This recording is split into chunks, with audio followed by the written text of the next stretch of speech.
काय काय दुखत होतं आपलं? कंबर, हम्म. पाय, आणि हे कधीपासून त्रास होता आपल्याला हा? लय दिवसाची 13. किती चांगलं वाटतं एका ट्रीटमेंटमध्ये? बरं वाटतं की.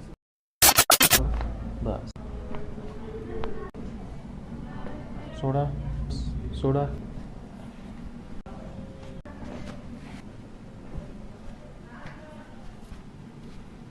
तिला सोडा, तिला सोडा. बस सोडा.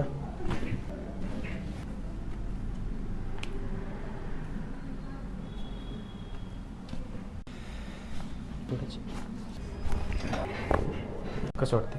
बरं वाटतं. बरं वाटेल? काय काय दुखत होतं आपलं?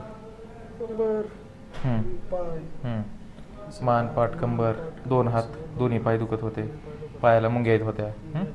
आणि हे कधीपासून त्रास होता आपल्याला हा? लय दिवसाची 13 वर्षापासून. 13 वर्षापासून होता. आज आपण पहिल्यांदा ट्रीटमेंट केली. किती चांगलं वाटतं एका ट्रीटमेंटमध्ये? बरं वाटतं की. एकदम 20-25% बरं वाटलं. बरं बरं बरं, ओके.